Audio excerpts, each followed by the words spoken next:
Kick is up, it's on its way, and it is good! And the Buffs win it, Diego Gonzalez. They go to Gabby. She's got it!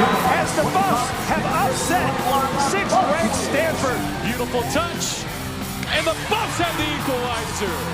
The time expires, and the Buffs knock off number 9, Arizona. I see you down here, see you must win. Fight for victory, see you knows no defeat. So roll up that mighty sword, never give in. Shoulder to shoulder, we will fight, fight, fight, fight, fight. That is the way you start a season. The Buffaloes dominating in the Rocky Mountain Showdown to open up 2016 and year 4 of the Mike McIntyre era. Welcome into the Buffalo Stampede. Mark Johnson here at Sports Authority Field a Mile High. Coach Gary Barnett. You got to like that, don't you? There wasn't a whole lot to pick apart in that ball game. There just aren't enough of those, Mark.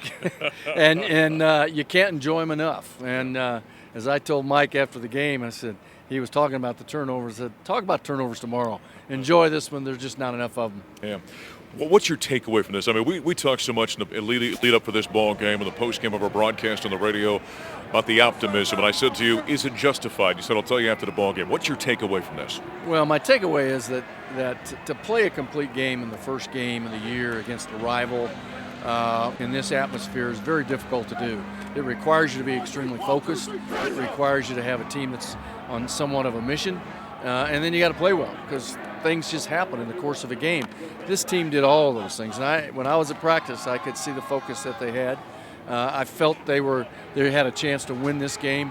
I didn't foresee all of this happening, but as I watched that secondary and watched that defense play during the last 3 weeks that I've gone to practice, I realized that they really did have the athletes in the back end to do some things. And then the receivers, I think, have just come along.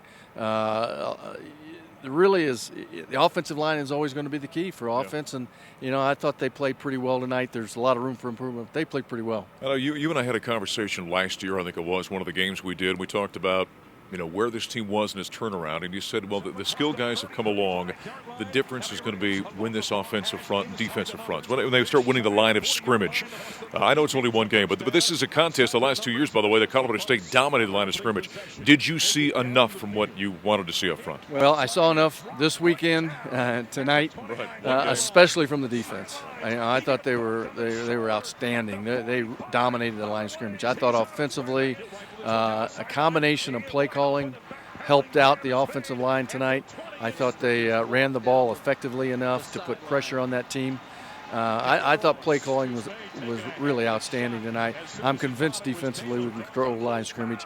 I'm not quite convinced yet on offense, but I like what I saw. Yeah. Sefo Lufau, a 4-year starting quarterback, 3-year captain for this team. Did he play like a 4th-year senior? Yeah, he did. There's some throws he'd like to have back, some things that happen he'd like to have back, but that happens in every football game. You got to take each one of these games. They have a life of their own, and everyone's going to be different. So when we play next week, it's going to be a different game, and you just have to try to draw as much consistency from 1 week to the next as you can, and just keep building on it. You can't take a step backwards. This defensive secondary that we thought going in would be as good as virtually anybody in the Pac-12. They've got some athletes back there. Tedrick Thompson had an interception. Chidobe Awuzie had an interception. But that group's kind of special back there, aren't they? Well, they are special, and I think they've got depth. They didn't even play the young freshman, Joel Misi, and I think he's going to be really good. But, Afalabi Laguda played outstanding. Yeah, I've been practicing, Mark, but not as good as Ahini Genie as you did. But no, I thought they were outstanding. That secondary and the depth I think that they've got is going to be really going to help them down the road. Well, one of Gary's keys leading into this game was Colorado's special teams had to match Colorado State's special teams, which have been very good, and they did that, didn't they? They did an outstanding job, and Mike made a change in all of his special teams, and he's put all of his coaches involved, and Mike's involved, and I think it showed tonight. I mean, it was huge for Diego to kick the field goals that he kicked. And it was huge for Jay McIntyre to return a couple punts. They put pressure on a punt and got a bad punt out of it. So I thought overall their special teams were nearly perfect. Buffaloes were up 31-0 at the half. The third quarter, things got a little sloppy. They seemed to lose a little intensity, maybe a little bit of focus. Concerned about that? Sure, you always get concerned. You get a game like that and you're so far ahead, and then the last thing you want to do is end it on some negative note. But they regained it. I think the drive they put together there, the 6-minute drive right in the fourth quarter, sort of reestablished that they owned the line of scrimmage and owned the game. Important to get that drive, and we found out Gary Barnett's got a new favorite player. You like Kyle Evans? I like Kyle Evans. Huh? He goes under you and over you. So, no, I think they're going to need Kyle through the course of this year, and he's a spark. Yeah. Physicality. I know we've seen in this world of spread offenses, when you can be a physical team, you can maybe minimize those spread offenses. Is this team physical, do you think? I don't think they're as physical as they want to be. And I think it's a matter of just every week deciding that you're going to be that way and trying to get more so. But they were physical enough tonight. And that's, like I said, each game has a life of its own. We're going to deal with that one tonight. And they were good enough. They were better than good enough tonight. For the second year in a row, the Buffaloes win the Centennial Cup as they dominate Colorado State here at Sports Authority Field a Mile High, 44-7. They open the season 1-0. Next week they've got the Bengals of Idaho State. Coming up next year in the Stampede, we're going to talk with one of the stars of the game, that being Chidobe Awuzie, as we continue. Snap. He drops. He steps. He throws over the middle, and it is picked off. Chidobe Awuzie weaving upfield at the 35. He's hit at the 40, and he's down at the 42-yard line. The playmaker, Chidobe Awuzie. That's just one of the big plays made by the Buffaloes defense in that 44-7 victory over Colorado State in the Rocky Mountain Showdown at Sports Authority Field. Once again, now Mark Johnson, joined by the guy who made that pick, Chidobe Awuzie. By the way, we're out here in the brand new outdoor practice fields, just south of the indoor practice facility. This is kind of awesome here, isn't it? It's really awesome. Honestly, it just feels like I'm kind of back home. All these trees around, you get to see the mountains. I actually live down this street about 2 minutes. So, I really feel like I'm right in my backyard, real close to my house. Good stuff. And you don't have to climb the hill after practice. Oh, no, I definitely don't. Hey, speaking about climbing the hill, how about that victory for the Buffaloes in that opener? Outstanding job defensively by you guys. Yeah, definitely, man. We're really proud of what we did. We definitely think we could have done some things better. I think they still got 100 yards on the ground. But this is definitely a start. Like you said, it's climbing that hill. It's definitely a start, first step to, a great season that we're hopefully going to have. This secondary we talk so much about, we think it's outstanding. This guy's on, by the way, 3 preseason watch lists. But a lot of talent in that secondary. It was almost like they gave up passing after a while. I mean, you guys were swarming in the secondary. Yeah, man, I was really excited to see Afolabi Laguda especially. Ryan Muller went down, and he really stepped up and played that role really nice, made a couple plays. Ted did what he does. Kelley made some great plays on some deep balls, and then, Ted got a pick, I got a pick. We just doing a lot of good things, to really get us this season jump-started. The interception, we just saw the highlight here a moment ago. Got to take us through the play. It looked like you were kind of baiting him a little bit. Well, I mean, in practice, I guard receivers like Devin Ross and Jay McIntyre, and they're always trying to go deep and run routes we call Vegas, which is basically a fade from the slot. And that was basically what the route that the CSU receiver did. So I was pretty much used to guarding that route a lot. At the last second, I seen the quarterback look my way, and then I undercut it, so. The defense in the first half, by the way, forced 6 straight 3-and-outs, only 79 yards of total offense for CSU, and no first downs. It was almost like, they couldn't get anything going. That had to be a lot of fun for you guys. Did you feel like you were dominating at that point in time? We definitely felt dominant, but we feel like we could have been more dominant. It's a great CSU team. They had a great back. They had all their offensive line back. So it was really a good test for us to see what we could do with our front 7 against them and our secondary and all that stuff. So I think it's definitely a start. And, kind of speaks to how we're the second year in Coach Levitt's defense. We're real comfortable now.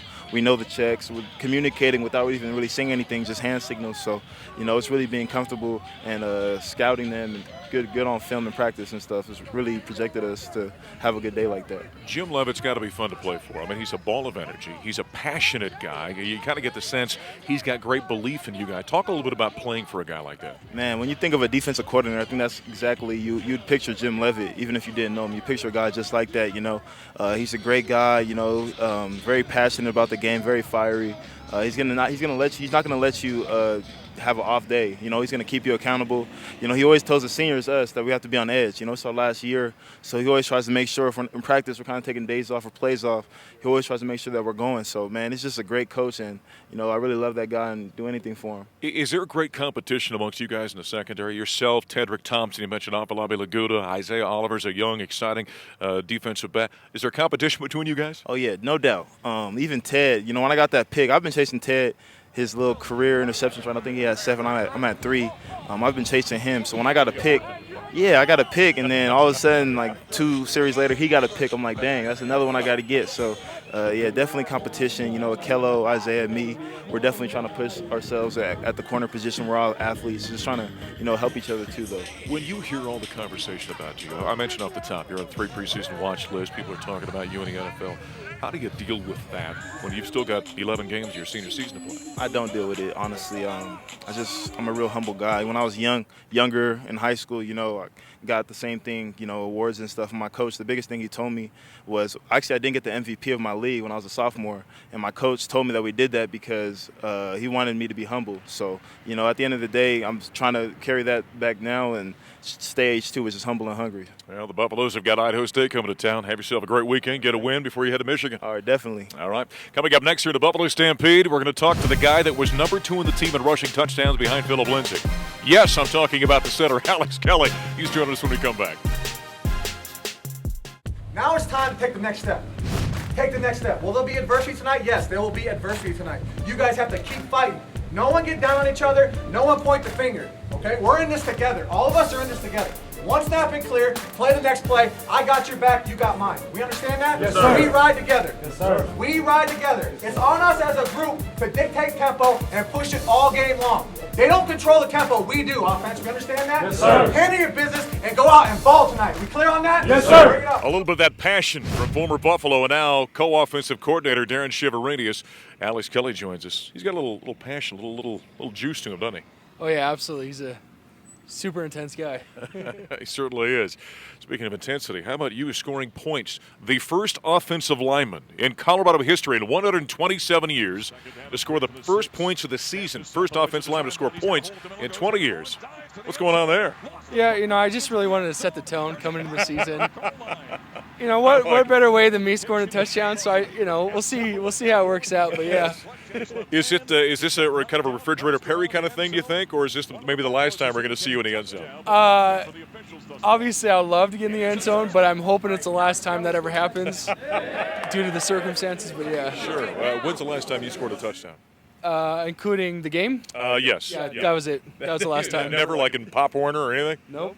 Never. Not one time did you ever taste the end zone. Not even in practice. Well, that explains the touchdown dance then that we saw or didn't see.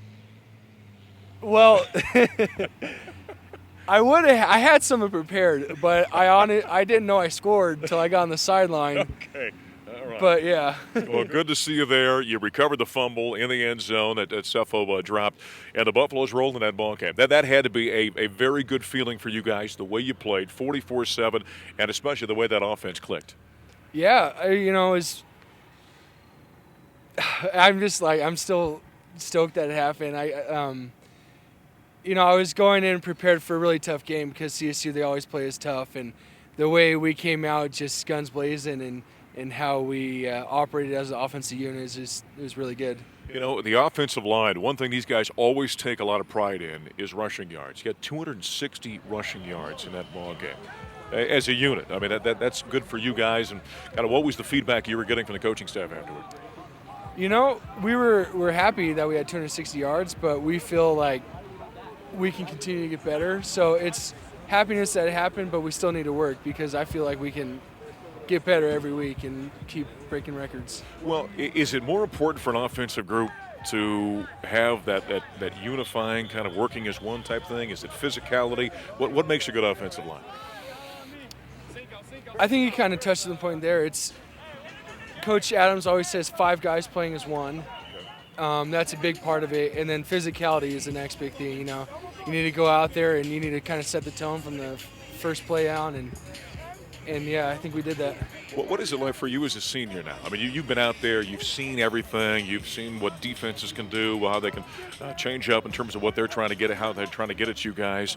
Do you feel more mentally relaxed now as a senior and the guy that's got to make a lot of the calls out there? Yeah, absolutely. You know, I'm kind of the guy when they bring a weird kind of blitz at us or something, I'm the guy that look to like, all right, what do we do here? You know, I play a lot of football, and I feel like I've seen a lot of different looks, so I kind of calm them down, and this is what we're doing. You know what to do, so yeah. Not only that, has he got brains, but he's also the guy scoring touchdowns for the offensive line. He does it all, this Alex Kelley. Hey, this weekend, the Buffaloes, of course, have their home opener at Folsom Field with the Bengals of Idaho State, and CU Buffs contributing editor Neill Woelk has got a comment or two on that team. Hi, this is Neill Woelk from CUBuffs.com. Buffs coming off a great win over Colorado State in the opener. Offense looked good, defense looked good. Probably one of the more dominating, if not the most dominating performance in Mike McIntyre's career here at CU. Buffs have their home opener this weekend against Idaho State. That's a 3:30 start at Folsom Field. I think what you're looking for here this weekend is the Buffs to go out and take care of business. You want to see the offense come out, move the ball crisply, do the things they did last week against CSU, and I think you want to see the defense do exactly the same thing. Dominate the game, force a lot of early 3-and-outs, give the ball back to the offense, and make Idaho State come from behind. And if you can get them behind the 8 ball, make them have to make plays that they're not accustomed to making, I think it's a good game for Colorado. So with the Bengals coming to town this weekend, you guys coming off a big win over a rival, Rocky Mountain Showdown, 44-7. Lower level team coming in, of course. Then you wrap up non-conference play at a top 10 team in Michigan. Then it's the Pac-12. This isn't a weekend where you're going to get caught looking ahead too much. You want to take care of business, correct? Right, yeah. You know, our focus this week is just to go out and continue what we started at CSU. It doesn't matter what other team we're playing. We want to play our game. You know, Coach Cheverini, Coach Mack always says that the most important team out on the field every week is us. Right. So we're really focused on us and trying to get better. And that's, yeah. Okay, we want to see more touchdowns and work on that touchdown dance. All right, yeah, I'll try. All right, senior offensive center Alex Kelley joining us here in the Stampede. Coming up, it was a big weekend for the CU volleyball team as they knocked off a couple of top 25 Big Ten teams. Stephanie Shadley is going to join us next here in the Stampede. Wow. Ball is wide. Colorado upsets 13th ranked Penn State. Now we come to you from the Buffalo outside the Coors Event Center with this past weekend. The CU volleyball team had a very good weekend, all part of the Pac-12 Big Ten Challenge as the Buffaloes knocked off a couple of ranked teams, number 13 Penn State and number 17 Illinois. Stephanie Shadley joining us here for a couple of minutes. She's out of the Dallas area, down in Texas.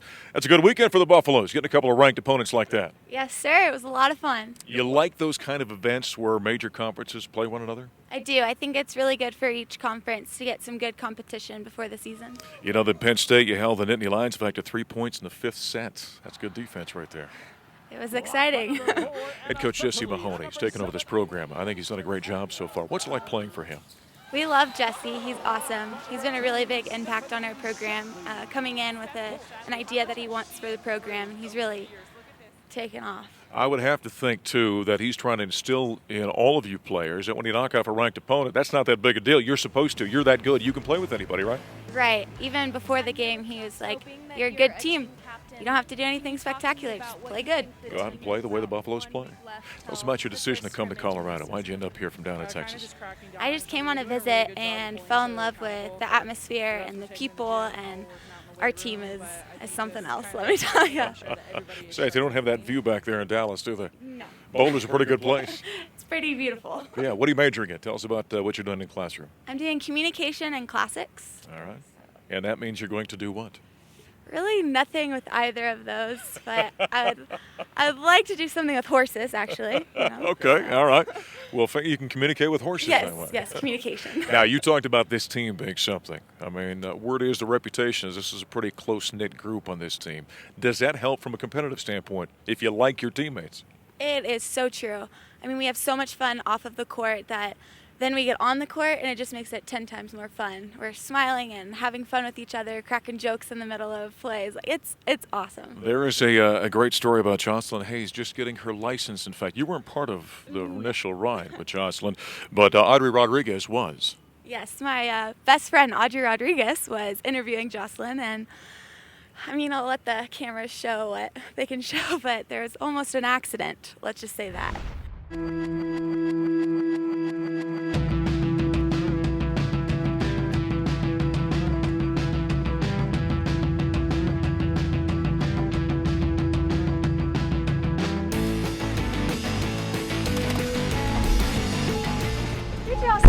Oh, hi. Hi, can I get a ride? Yeah, sure. Where did you come from? Is that not okay? Do you have something to do? No, I can give you a ride. Where do you need to go? Great. I kind of want some ice cream first. Actually, McDonald's, no Dunkin' Donuts. Chipotle? Chipotle? Chipotle. Chipotle. Sorry, it's like there's no certain way to say it. I mean, it's how it's spelled. Jocelyn, now that I'm in here, I might as well ask you. 2-0 this weekend. You beat Penn State, you beat Illinois. Yep. Okay, Penn State went to 5 sets. What was going through your mind in that moment as a captain? I couldn't be more proud of these girls. I was so stoked. It was such an exhilarating feeling. The energy on our side was unbelievable. We had a really good crowd. There was so much good energy in that gym. Then you went on to beat Illinois. That was a crazy game. 5th set, it was like 15-15, 16-15, 16-16, 17-16, and then what did it end as? I believe it was 19-17. What are the feelings that go through your mind as a captain after having a winning weekend like that? Look what we are capable of. Look what we can do. Knocking off 2 teams that good and with, that high prestige and with those type of athletes it's just like we can do that too. Look at us. After that, like the feeling on the court, vibing with the teammates, all that kind of stuff, just that sense of unity, and it's like we're in this together. Look what we are capable of. And that will do it.